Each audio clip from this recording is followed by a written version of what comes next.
The night I stopped being a Sodder. I was 9 years old the night our house burned down, and I am telling you now, as a man in his 80s with nothing left to lose and no one left to protect, exactly what happened. All of it. The parts my family never knew.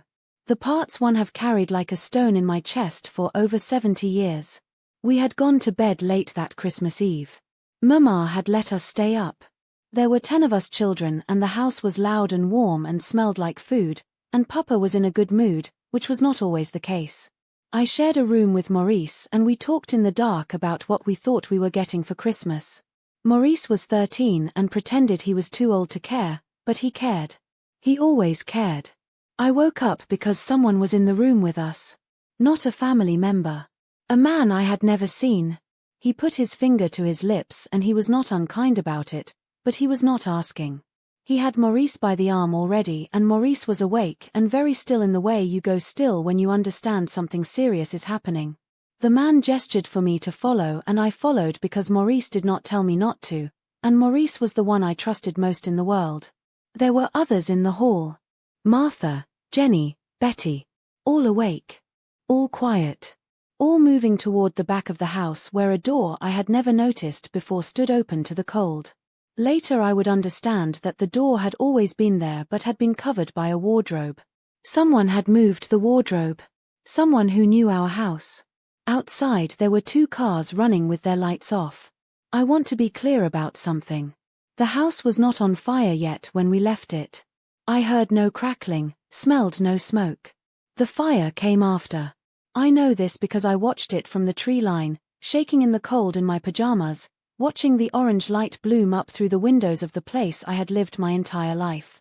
I watched it and I did not run back because the man was standing next to me and his hand was on my shoulder and I understood without being told that running back was not something I was going to do. His name, I learned later, was not something I should repeat even now. He worked for a man who had a disagreement with my father. My father had said things publicly about people he should not have said things about. My father was a proud man and an honest one and he believed that honesty protected you. It does not always protect you. Sometimes it makes you a problem that needs solving.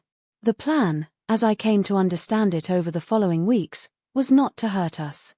That was made very plain to me and I believe it was true, because we were not hurt. The plan was to take us somewhere my father could not find us and use that fact to make my father quiet. Children as leverage. It sounds monstrous now. It sounded monstrous then. I was 9 and I knew it was monstrous. We were driven through the night to a house in Ohio. A farmhouse. There was a woman there who fed us and who was not cruel. She did not explain anything. She just fed us and gave us blankets and in the morning she gave us more food.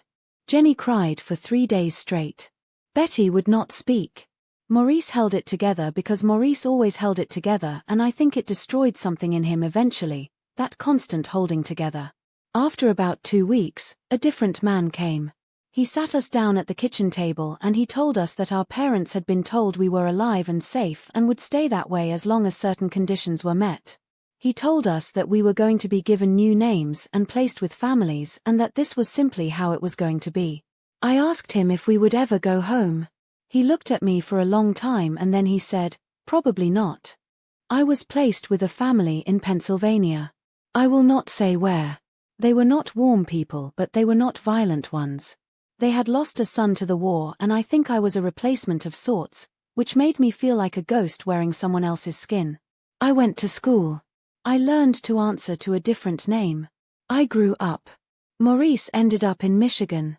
I found him in 1961 through a chain of events that started with me recognizing his handwriting on a card at a church sale, which sounds impossible but is true. His handwriting was distinctive, slanted hard to the left, letters bunched together like they were cold. We met in a diner and we talked for 6 hours and then we cried in the parking lot and then we drove to where Martha was living in Indiana. We talked about going back. We talked about it for years. We talked about calling our parents, about showing up at the door, about going to the newspapers, about going to the police. We wrote letters we never sent. We made plans we never kept. There was always a reason to wait. The men who had taken us were still alive for a long time. Then when they died, we had built lives. We had spouses and children of our own who knew us only as who we had become. I know my mother put up a billboard. I know she kept looking until she died. I know my father went to his grave believing we were out there somewhere. He was right. He was completely right, and I could not make myself pick up the telephone and tell him so, and that failure is the thing I will answer for when I am done with this world. I am not asking for forgiveness. I know how this sounds. A grown man, capable of making his own choices, who chose silence. I have told myself every justification there is, and I know they are all justifications and not reasons. I am telling this now because Betty died last spring, and that means I am the last one.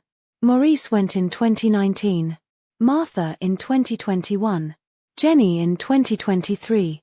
I am 89 years old and I have a son who keeps asking me why I cry every Christmas Eve, and I have decided he deserves to know. The fire was set. We were taken. We were alive. We stayed away because we were afraid, and then because we were ashamed, and then because too much time had passed and there was no way to walk back into our old lives without destroying the new ones. That is the whole story. Every argument closed.